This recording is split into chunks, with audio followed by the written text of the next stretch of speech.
Durante a Primeira Guerra Mundial, demorou 4 horas para o armistício entrar em vigor, e então mais de 12 horas para as tropas na frente ocidental realmente pararem de lutar. O resultado dessa demora foram cerca de 11.000 baixas apenas do lado aliado. Na história, como hoje, as coisas geralmente demoram muito para acontecer, e a guerra não é exceção. No entanto, enquanto algumas guerras ponderadas ainda estavam sendo travadas horas depois de terem terminado, a Guerra Anglo-Zanzibar de 1896 conseguiu ser iniciada, processada e concluída, tudo dentro de 1 hora. Do começo ao fim durou apenas 38 minutos, tornando-a a guerra mais curta registrada na história humana. A breve Guerra Anglo-Zanzibar representa um outlier fascinante na guerra, não apenas porque foi incrivelmente curta, mas também por causa dos eventos incomuns que ocorreram dentro dela.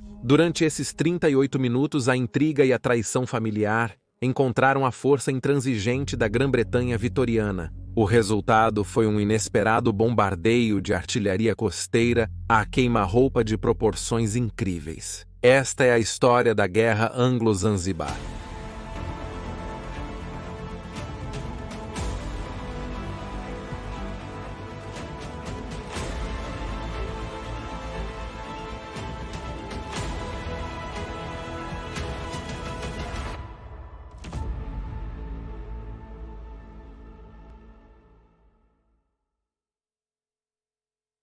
O Sultanato de Zanzibar era um reino rico e próspero baseado no arquipélago de Zanzibar, uma série de ilhas na costa da África Oriental. O comércio foi fundamental para a história dessas ilhas, pois ocupavam a localização perfeita para conduzir o comércio entre a costa queniana, rica em recursos, e o mundo mais amplo. Esse comércio trouxe grandes riquezas para a ilha. À medida que os bens entravam e saíam do arquipélago, as riquezas chegavam à área. E com a chegada das riquezas veio a competição e a guerra. Aqui é onde entra o Sultanato de Zanzibar, pois eles próprios não eram nativos pacíficos, mas mais um invasor dessas ilhas ricas. O imã de Omã, Saif bin Sultan, havia construído uma poderosa marinha e estava procurando oportunidades para usá-la. Essas ilhas, ricas em especiarias e marfim, pareciam o lugar perfeito. Em 1698, ele facilmente expulsou a desorganizada guarnição portuguesa,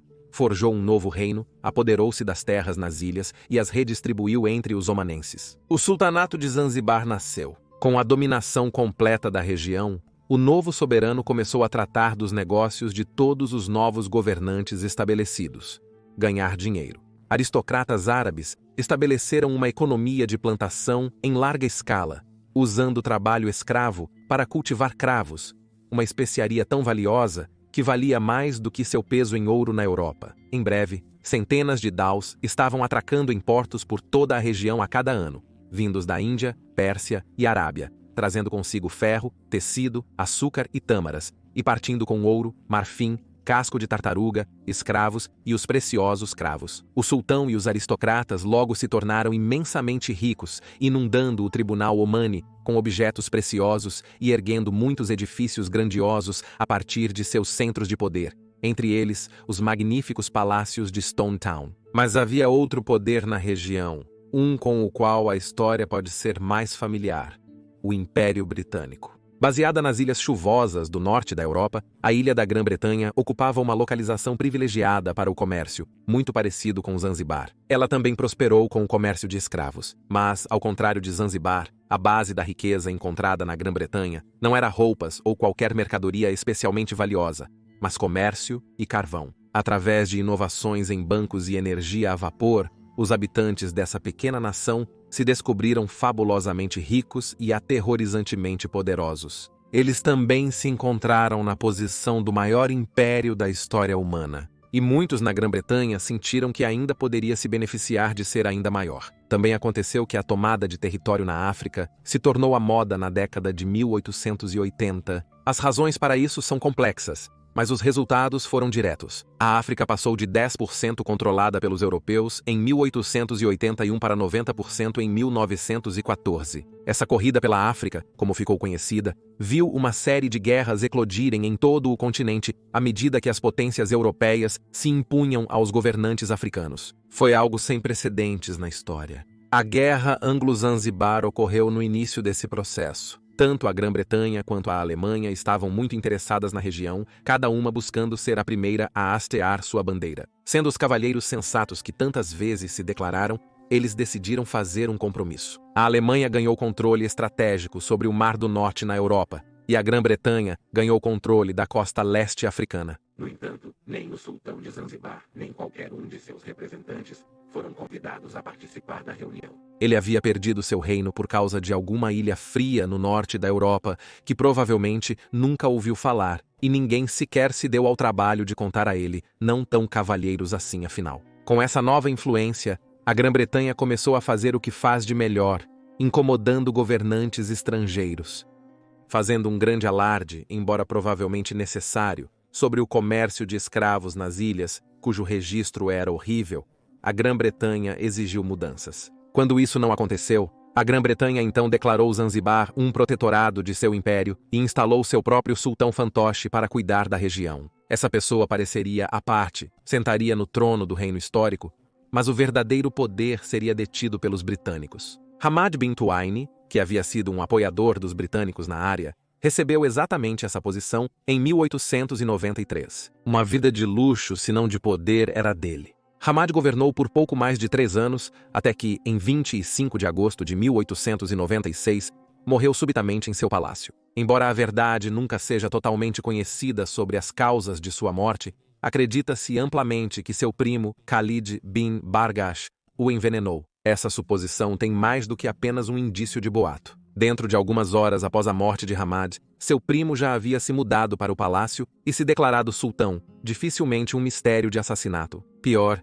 Khalid fez tudo isso sem buscar a opinião dos britânicos. E com isso, um ato de traição familiar estava prestes a se transformar em uma guerra total. Valeu a pena declarar guerra aos britânicos por alguns dias como sultão? Vivendo no grande palácio, banquetando no salão principal e dormindo no harém com suas 99 concubinas? Bem, não parece ruim, mas como veremos, o Império Britânico no final do século XIX não é uma força com a qual alguém na Terra estava preparado para mexer. Basil Cave, o principal diplomata britânico na área, rapidamente declarou que Khalid deveria se retirar. Ignorando esses avisos, o novo sultão começou a reunir suas forças ao redor do palácio. Logo, 3.000 homens armados se alojaram no local, complementados por armas e canhões, muitos dos quais haviam sido presentes diplomáticos dos próprios britânicos. Eles até tinham o iate real, o HHS Glasgow. Este era um navio à vela modelado após a fragata britânica de mesmo nome.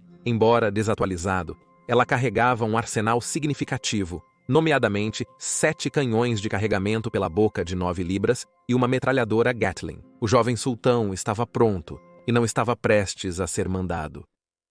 Contra essa assembleia, os britânicos já tinham 2 navios de guerra ancorados no porto, o HMS Philomel e o HMS Rush. Posteriormente, o HMS Sparrow se juntou em 25 mesmo dia que as forças britânicas e coloniais desembarcaram para manter a paz e proteger o consulado britânico. Khalid e seus homens agora estavam presos no palácio. Cave agora tinha uma presença armada significativa no porto de Stone Town, a cidade capital do sultanato de Zanzibar, e se sentia confiante de sucesso em qualquer encontro. Ele sabia, no entanto, que não tinha autoridade para iniciar hostilidades sem a aprovação expressa do governo britânico. Preparando-se para todas as eventualidades, ele enviou um telegrama ao Escritório de Relações Exteriores naquela noite, declarando: "Estamos autorizados a disparar contra o palácio se todas as tentativas de uma solução pacífica falharem." Enquanto aguardava uma resposta de Whitehall, Cave continuou emitindo ultimatos a Khalid, mas sem sucesso. No dia seguinte, Cave recebeu um telegrama de Whitehall declarando, citação, "Você está autorizado a adotar quaisquer medidas que considere necessárias e será apoiado em sua ação pelo governo de Sua Majestade. Não tente, no entanto, tomar qualquer ação da qual não esteja certo de ser capaz de realizar com sucesso." o ataque havia sido sancionado. O destino de Khalid estava selado. Junto com o telégrafo, vieram 2 navios de guerra britânicos, o HMS Raccoon e o HMS St. George, este último transportando o contra-almirante Harry Rawson, comandante da frota britânica na área. Os homens fortificados no palácio devem ter se sentido um tanto perturbados ao verem navio após navio carregado de homens e canhões entrando no porto em vista direta do palácio. E perturbados eles deveriam ter ficado. Compare o Glasgow, o navio lutando pelo sultão com seus 9 canhões desatualizados de 5,08 centímetros, e uma única metralhadora Gatling com o St. George, que pesava 7.300 toneladas. Ela também tinha canhões de 5,08 centímetros. 2 deles, no entanto, eram do tipo moderno, de carregamento pela culatra para velocidade e precisão de disparo e capazes de disparar. Não projéteis de canhão de 9 libras, mas artilharia de alto explosivo de 172,3 kg. Quando se trata de canhões, não é o tamanho, é como você usa. Além disso, 10 canhões navais de 6 polegadas de disparo rápido, capazes de disparar projéteis de 45,3 kg em qualquer alvo a taxa de 5 a 7 projéteis por minuto cada, e 12 canhões de 6 libras que tinham uma taxa de fogo ridícula. Até 25 projéteis por minuto todos estavam a bordo. Muitas dessas armas eram tão capazes e eficazes que continuaram a ser usadas para vários fins até o final da Segunda Guerra Mundial. Repleto dessa artilharia e ancorado perto do próprio palácio, aqueles que guardavam o palácio teriam visto claramente o poder destrutivo desses navios. O ultimato final a Khalid foi emitido no dia 26 de agosto. Cave mandou Khalid sair do palácio até as 9h do próximo dia. Naquela noite, Cave também exigiu que todos os barcos não militares deixassem o porto em preparação para a guerra. Às 8 da manhã seguinte, apenas 1 hora antes do ultimato expirar, Khalid enviou uma resposta a Cave, dizendo, citação, "Não temos intenção de arriar nossa bandeira, e não acreditamos que você abriria fogo contra nós." Cave respondeu em verdadeiro estilo diplomático britânico do século XIX, afirmando que não tinha desejo de atirar contra o palácio, mas, citação, "A menos que você faça o que lhe é dito, certamente faremos isso." Khalid achou que era um blefe, e o chamou. Foi a última decisão que ele tomaria como sultão. Às 9h, a ordem foi dada para os navios britânicos no porto começarem o bombardeio. 2 minutos depois, os canhões da frota britânica reunida responderam à ordem. O primeiro tiro do Thrush desmontou imediatamente um canhão árabe de 5,44 kg. As outras posições de artilharia na costa logo seguiram, derrubadas pelo fogo britânico devastador. O palácio também recebeu muitos projéteis. Os defensores contavam com os britânicos não atacarem de fato. Esse bombardeio deve ter sido aterrorizante. O único navio militar do sultão, o HHS Glasgow, disparou contra o St. George às 9h05, cercado por navios de guerra maiores e mais poderosos. Essa tentativa foi quase suicida. Ela não causou nenhum dano com sua primeira salva e foi imediatamente afundada pelo fogo de retorno dos navios britânicos, que dispararam granadas de alto explosivo em seu casco a curta distância. Às 9h40, os canhões da frota silenciaram. 500 granadas foram disparadas junto com 4.100 rodadas de metralhadora. O palácio do sultão estava em ruínas. O fogo havia começado durante o bombardeio e muitos dos edifícios ao redor consequentemente queimaram e desabaram, assim como o farol e o harém do sultão conectado a ele. Cerca de 500 morreram principalmente nos incêndios causados, e Khalid fugiu pela parte de trás do palácio, refugiando-se no consulado alemão nas proximidades. E quando o bombardeio cessou, a bandeira do sultão pôde ser retirada. A guerra mais curta da história havia oficialmente terminado após apenas 38 minutos. Embora curta, a guerra não foi inconsequente. O palácio do sultão, o centro de riqueza e poder no arquipélago de Zanzibar por mais de um século, estava em ruínas. Embora os britânicos não tenham sofrido perdas, exceto um oficial que se recuperou mais tarde no hospital, as baixas entre as forças de Khalid foram acentuadas. Mais de 500 estavam mortos principalmente porque o palácio em que se abrigavam pegou fogo e desabou. E assim, com Khalid fora do caminho, o Reino Unido estava livre para colocar o pró-britânico Sultão Hamoud no trono de Zanzibar. Ele governou em nome do governo de Sua Majestade, supervisionando a reconstrução do palácio, embora notavelmente não do harém. Os britânicos decidiram acabar com o governo indireto após 6 anos, no entanto, e anexaram o reino diretamente. Quanto a Khalid, ele conseguiu escapar com um pequeno grupo de seguidores leais para o consulado alemão local. Apesar dos repetidos pedidos dos britânicos para sua extradição, ele foi contrabandeado para fora do país em 2 de outubro pela Marinha Alemã e levado para a Tanzânia moderna. Não foi até as forças britânicas invadirem a África Oriental em 1916 que Khalid foi finalmente capturado e levado para Santa Helena para exílio. Após cumprir pena, ele foi posteriormente autorizado a retornar à África Oriental, onde morreu em 1927. Hoje, Zanzibar faz parte da antiga colônia alemã da Tanzânia. Embora seja semi-autônoma, com seus grandiosos edifícios construídos com lucros do comércio e da escravidão, e o palácio reconstruído do sultão,